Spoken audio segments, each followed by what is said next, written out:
Bonjour, nous nous retrouvons encore, toujours au pied du Seigneur. Nous découvrons, et là tu peux me faire confiance que nous irons jusqu'au dernier jour de l'année 2024, avec toujours des paroles encourageantes. Je profite de l'occasion pour te dire, quand as-tu énoncé pour la dernière fois une parole encourageante à quelqu'un? En tant qu'humains, nous avons tendance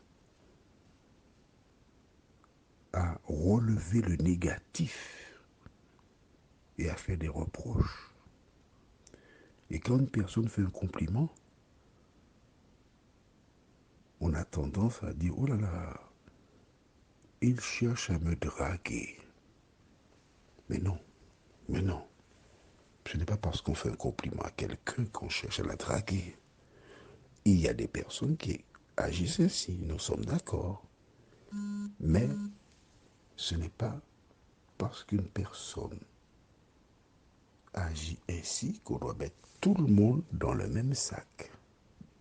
Qu'est-ce que cela te coûte de faire un compliment à quelqu'un? Rien. Vois-tu, en tant qu'humains, tous nous portons des fardeaux.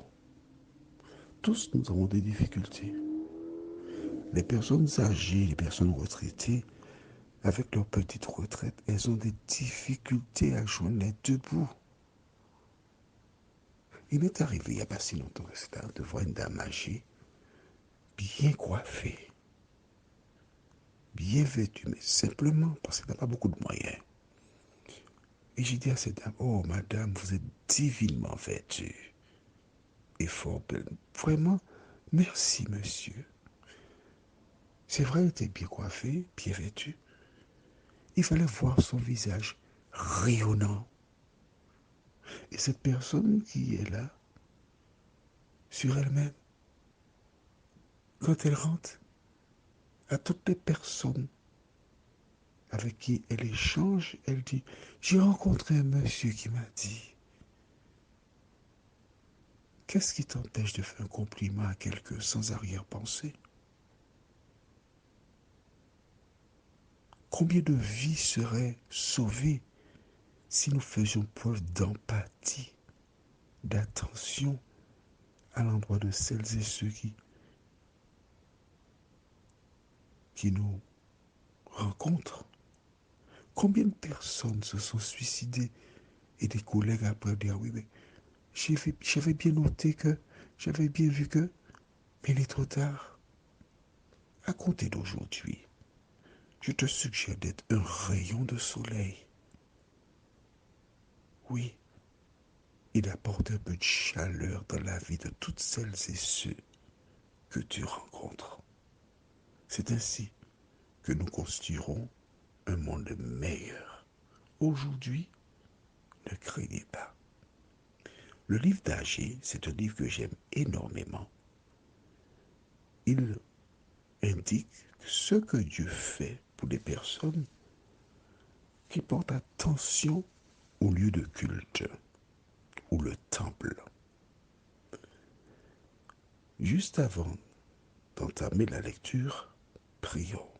Seigneur, nous avons souvent été des agents de Lucifer à l'endroit de celles et ceux que nous rencontrons. Daigne aider chaque personne à se rappeler de ce que Jésus dit dans Matthieu chapitre 5.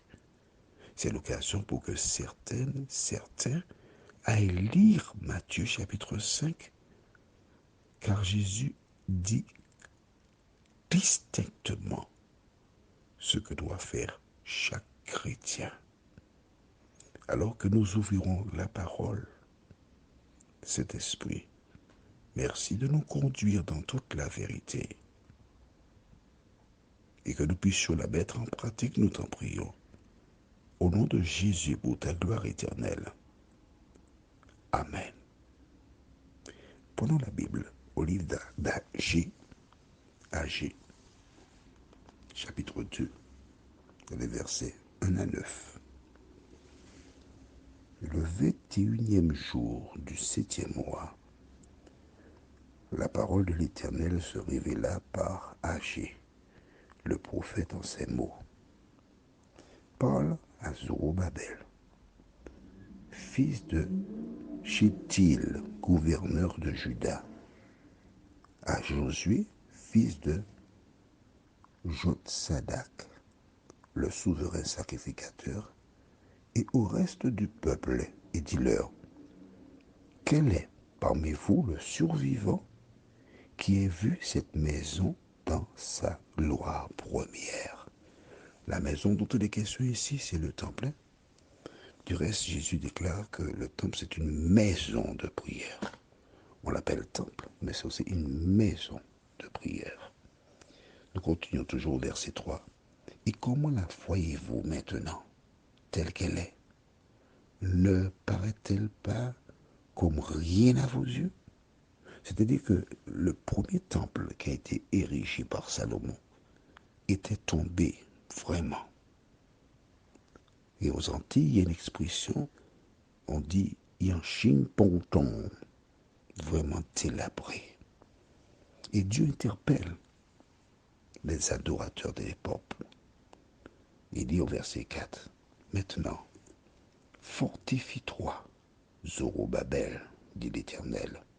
Fortifie-toi, Josué, fils de Jotsadak, souverain sacrificateur. Fortifie-toi, peuple entier du pays, dit l'Éternel, et travaillez. Car je suis avec vous, dit l'Éternel des armées. Je reste fidèle à l'alliance que j'ai faite avec vous. Quand vous sortîtes de l'Égypte, et mon esprit est au milieu de vous, ne craignez pas, car ainsi parle l'Éternel des armées. Encore un peu de temps, et j'ébranlerai les cieux et la terre, la mer et le sec. J'ébranlerai toutes les nations, les trésors de toutes les nations viendront, et je remplirai de gloire cette maison, dit l'Éternel des armées. L'argent est à moi et l'or est à moi, dit l'Éternel des armées. La gloire de cette dernière maison sera plus grande que celle de la première, dit l'Éternel des armées. Et c'est dans ce lieu que je donnerai la paix, dit l'Éternel des armées. La paix de la maison de l'Éternel. Le diable connaît ce verset de la Bible. Il connaît. Et c'est pour cela qu'il s'organise, pour que des femmes et des hommes n'aillent pas dans la maison de l'Éternel, restent chez eux, par le biais du net.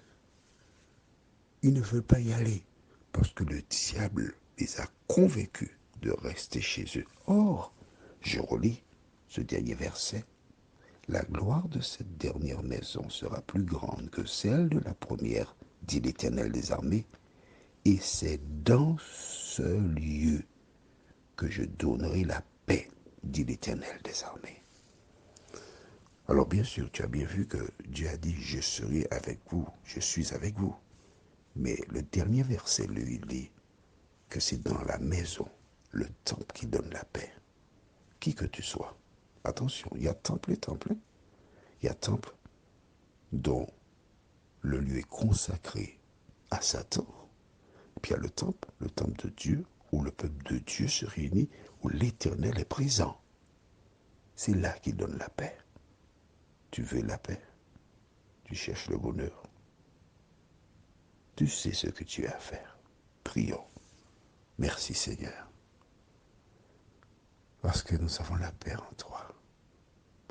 Ce dont nous avons plus que jamais aujourd'hui, c'est de faire la paix avec toi et être en paix. C'est vrai que nous n'aurons jamais la paix avec les humains, car l'ennemi utilise certains pour nous faire du tort. Mais Seigneur, je veux croire que le Dieu fidèle continue de protéger ses enfants. Merci pour la parole.